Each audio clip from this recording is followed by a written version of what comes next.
This is the Learn Jazz Standards Podcast, episode 64. Welcome to the LJS Podcast, where you get weekly jazz tips, interviews, stories, and advice for becoming a better jazz musician. And now your host. He's a jazz musician, author, and entrepreneur, Brent Bartstra. What's up, everybody?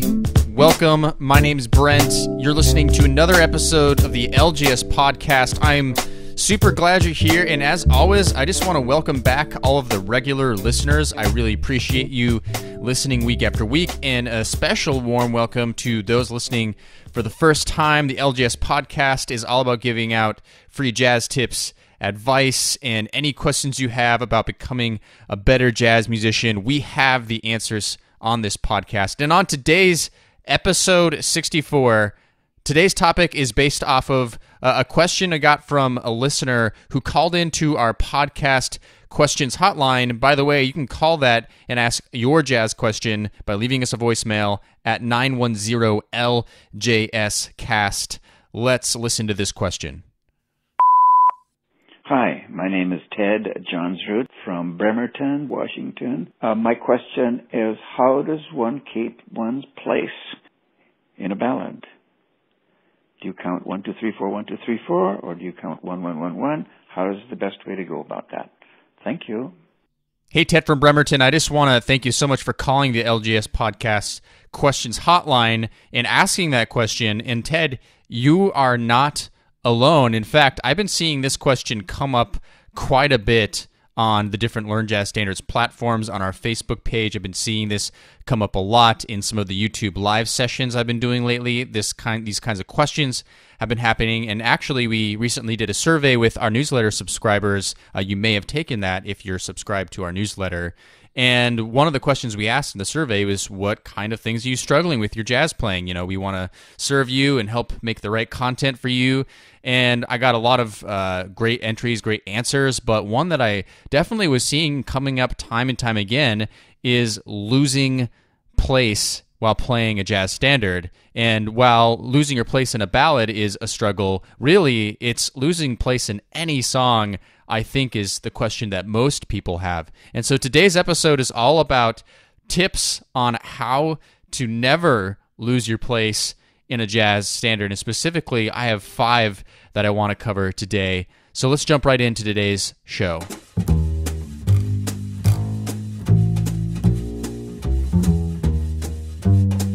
Now, we came out a couple of months ago with a blog post that is actually on this topic, and I'm going to be borrowing some of the points from that blog post today, and I'm going to be linking that post in the show notes for today's episode, and you can find the show notes at learnjazzstandards.com/episode 64, episode 64, and you can read more about that there. But I'm also going to be elaborating quite a bit on those points and going into some other points as well. Now, like all things that I talk about on this podcast, there's no real easy answer. There's no, well, just follow steps 1 through 5 and you're going to come out a winner.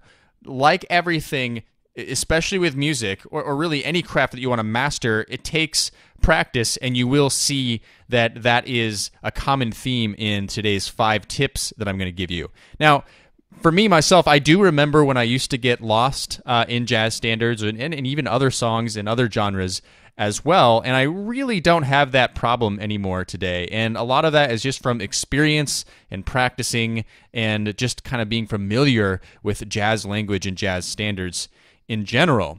Now, if I do get lost these days, I actually find that it's because I mix up songs halfway through. Like perhaps I'm playing My Shining Hour, and then I accidentally start playing There Will Never Be Another You halfway through. So that's like a totally different problem. But in general, I don't really have this problem anymore. And I think these 5 tips that I'm going to give you is good advice, not just advice that I'm giving you, but it's advice that others have given to me. And I think that you're going to get a lot of help from that. So let's go into tip number 1. And the first tip I want to give you for avoiding losing your spot is to make sure you do your homework. Familiarize yourself with the jazz standard that you're learning. So tip number 1 is familiarize, and that might seem like more of an obvious tip, But you'd be surprised how many students I encounter don't really familiarize themselves with the jazz standard they're learning. They just kind of jump right into it. They may not have spent the time to actually listen to it quite a bit, be able to sing the melody, be able to hear the chord changes, and they just go straight to their instrument and start trying to play it. And at the end of the day, the truth is the more familiar you are with the song, the better you will know it. The more you practice it, all this stuff, the less likely you are to get lost in the song. So you want to familiarize yourself. And a teacher of mine, Peter Bernstein, excellent musician, once kind of gave me an analogy more in the jazz improv sense, but it can be applied for learning jazz standards as well. It's kind of like, if your neighborhood, you have a neighborhood that you live in, I'm sure that, if you're driving your car or walking around your neighborhood, the streets like the back of your hand. You could walk or drive a distance out and have no problem returning back home, right? But if you visit a new city, you visit a new neighborhood, new district, you may not be quite as familiar with it, right? Maybe you'll even have a basic idea of how to get around, but there's still going to be kind of some fog of where exactly everything is. And so it's going to be easy to get lost in a place that you're unfamiliar with. So the same thing with jazz standards, you got to be familiar with it. And that comes by, listening to it a lot of times so that you just know it forwards and backwards. And it also comes with just practicing it over and over again. And, it's not rocket science here. There's not a special magical trick. It's just about spending quality time. It's kind of like if you have a friend or a girlfriend, a boyfriend, a significant other, whatever, you have to spend time with them to become familiar with them, to get to know them, right? I mean, it's the same thing with music. You got to do the same thing, and it just takes time to build a quality relationship with it. So the first thing, very simple, familiarize yourself, do the homework, don't just jump right in, because the more you know a song, the more you practice it, the less likely you are to get lost. If you haven't familiarized yourself with a song, you're already going to be set up for failure there. So make sure you familiarize yourself with the jazz standard. Okay, tip number 2 is you need to actually practice keeping your place. Okay, actually practice keeping your place. Ultimately, keeping your place in a jazz standard is an exercise of focus, right? So if it's an exercise of focus, you have to practice being focused and knowing where you are. If you're playing with a band, it's easy to get distracted by something the bass player played or the saxophone player played or the piano player, the drummer, rhythmic figure that might have thrown you off. It's easy for that stuff to kind of, cloud your vision of where you're at. So you have to practice actually focusing, keeping the form of the song so that you'll come out on top, that you won't get lost in the solo. Now, there's a couple ways you can practice that. And first and foremost, I would say while you're actually practicing the jazz standard, where this goes back to familiarizing yourself with the jazz standard, that you are working with a metronome. This is super important to do. Now, we did an entire episode on working with a metronome. I'll also link to that episode in the show notes today. But working with a metronome is really important, and as I've said before, I like to practice on beats 2 and 4, but that doesn't mean that you should. If you have a hard time keeping the form, if you have a hard time keeping your time, then you'll want to start maybe with a click on every single beat. If we're in 4/4 time, so it's going 1, 2, 3, 4, 1, 2, 3, 4, and you might also want to have a highlight click on beat 1. A lot of metronomes do that. Then it'll have a high-pitched click on beat 1 of every measure to help you not get lost. Whatever you have to do, you have to start training that way. And so once you are good at playing along with the metronome on every single beat, you can go to beats 2 and 4. Then you can switch it around and go and have the clicks just on beats 1 and 3. And then if eventually you want to get to the point where you just have a click on beat 1 of every measure, you can even get to the point where you have a beat on every other measure. Okay, now a great resource I like to use, it's a really good drum trainer. It's called bestdrumtrainer.com. Bestdrumtrainer.com. I really love using this. You can do all kinds of things like have it set up to do silent bars, to whatever you need to do, it basically can help you practice with a metronome really well, really flexible metronome, and it's free. So it's bestdrumtrainer.com. You can go check that out there. So practice along with a metronome. That's really important. Now, the other thing I would say is if you're having a hard time, keeping your spot in general, break the song up while practicing with the metronome. So maybe just take the first 4 bars and loop those 4 bars, whether you're improvising or comping or just playing the melody, just loop those 4 bars, make sure you got those solid, that you're able to follow along with that, and then expand it, go to 8 bars, then go to 16 bars, then try to go the whole form. A lot of jazz standards are 32 bar forms, try to go the whole entire form. So just start small and grow bigger, whether it is working with the metronome or whether it is breaking apart the song into different pieces. Now, another practice you can do with this is and this has nothing to do with even playing your instrument or even working on the song. This has to do with actually just listening to music. So what you can do is you sit down and you pick out an entire album, a jazz album that you like, and sit down and just try to keep the form. Like, try to figure out what the form is. Hopefully you know some of the songs, and try to follow along where you're at in the form at all times. And if you get lost, well, that's okay, because again, this is a practice of focus. You're practicing keeping your place, right? This is what tip number 2 is all about. You're practicing. So you can do this while you're in the car, while you're in the subway, while you're sitting at home listening very intentionally, and just try to keep your spot with where they're at in the song. So you're really critically listening. So that's a way to practice without even touching your instrument. Okay, so tip number 2 is practice keeping your place. So very important. Now, perhaps these tips aren't in perfect chronological order, because this third tip I'm going to give you is map out the song. So number 3 is map out the song, and that's probably something you should do before you really even get started practicing the song. Is you want to take a hard look at that tune and start looking at what the different parts of that song actually look like. So you want to establish, okay, is it a 32-bar form? Is it an AABA form? Different things like that. You want to look at the different A sections. Okay, if it's an AABA form, you want to look at the first A section. Is the first A section different from the second A section? How many bars is it? Is it 8 bars? Is it 16 bars? What's the deal with these A sections? Be able to look at that. What are the similarities between the two of them? Now, if there's a bridge to the song, where does it go? Is there a key change there? What is the key of the song in the first place, right?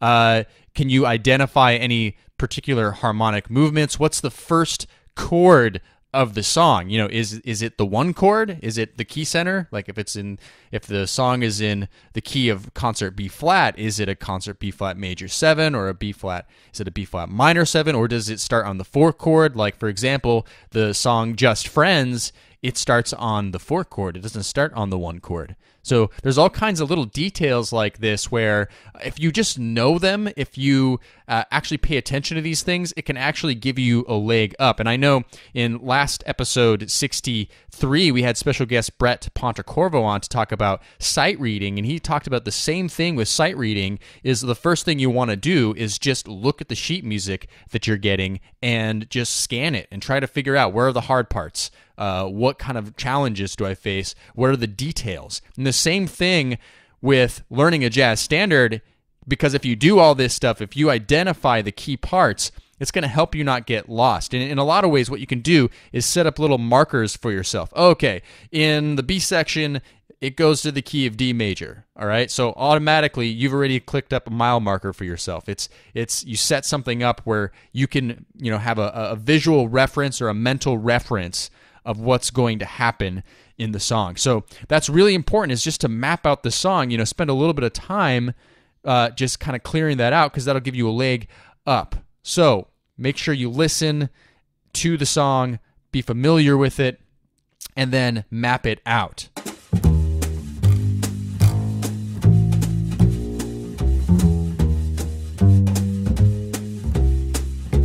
Hey everybody, just taking a quick break from today's show to talk to you about our Ecourse 30 Days to Better Jazz Playing.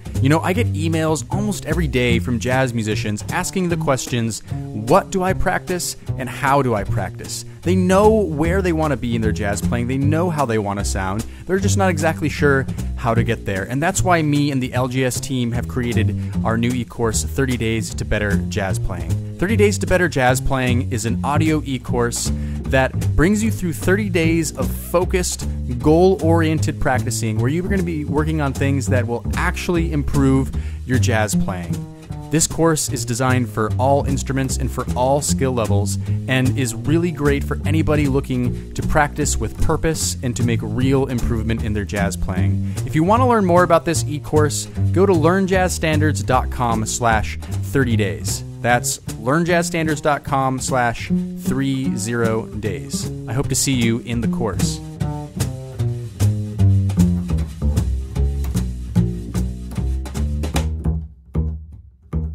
All right, you still tracking with me? You following along? Okay, good. Let's move on to the next tip. So tip number 4 is you need to feel the pulse. Tip number 4, feel the pulse. And now this gets back to Ted's original question, talking about how do I count over a ballad so I can keep my spot? Well, so counting is a very deliberate act. I actually also got an email last week from someone who was kind of describing how they have a really hard time as well keeping their spot in a song and keeping time, and that's really it's a big thing for them. They were having a really hard time with it, and they discovered that if they were able to tap their feet, not only one of their feet but two, representing different beats, it would really help them keep the time. But they were telling me, but when I stand up, and I have to stand up to perform a lot, I can't tap my feet. So it really sounded like the feet tapping thing, aka counting, was really kind of limiting them. And even if you're just counting mentally, it can be really tough to improvise or to play melodies or do anything rhythmically when you're kind of tied down to thinking 1, 2, 3, 4, 1, 2. If you're thinking that, it can be really debilitating. So we want to graduate from that, and we want to get from counting to feeling. But I do understand counting. Counting can be important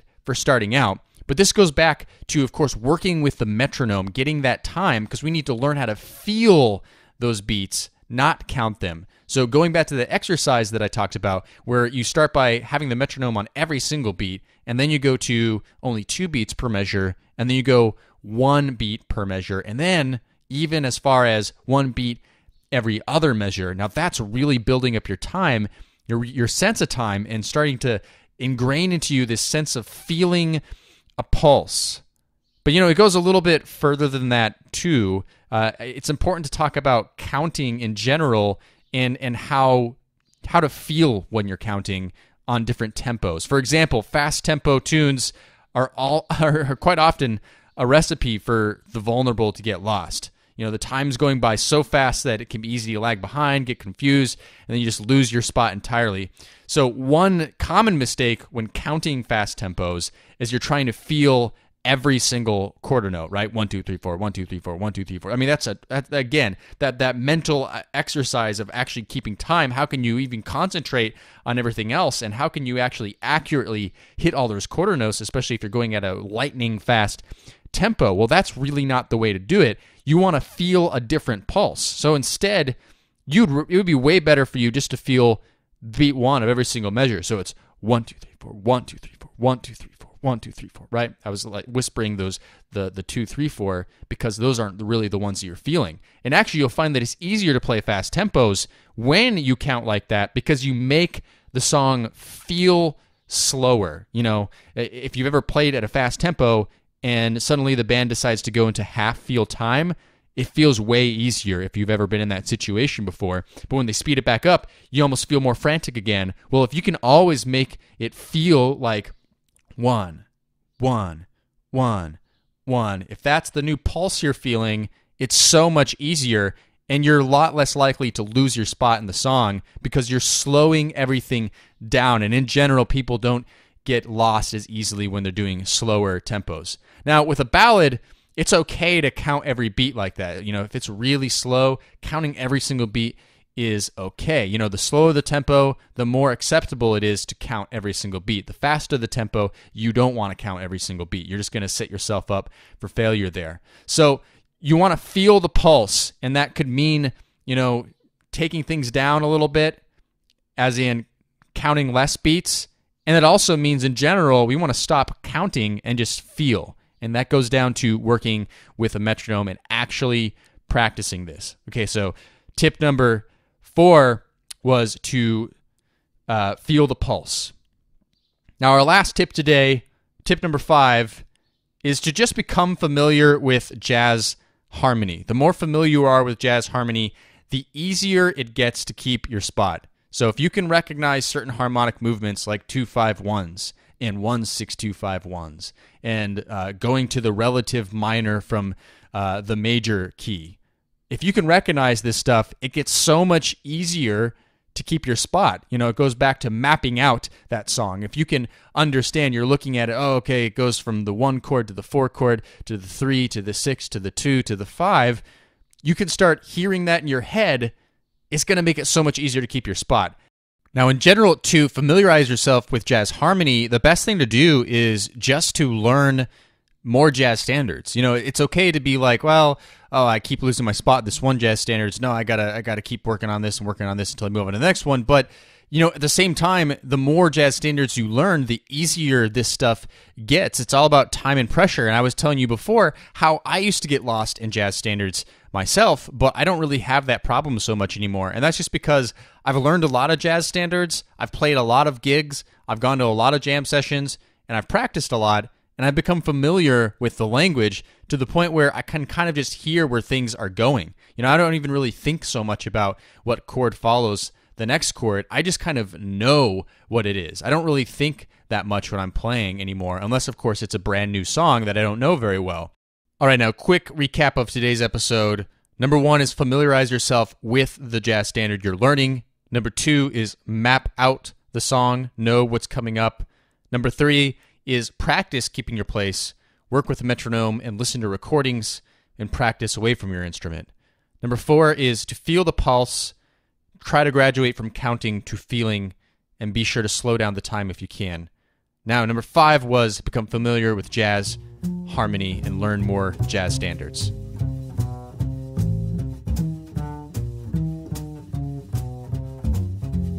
All right, that is all for today's show. I want to thank you so much for listening. Thanks for tuning in. And you can find today's show notes at learnjazzstandards.com/episode 64.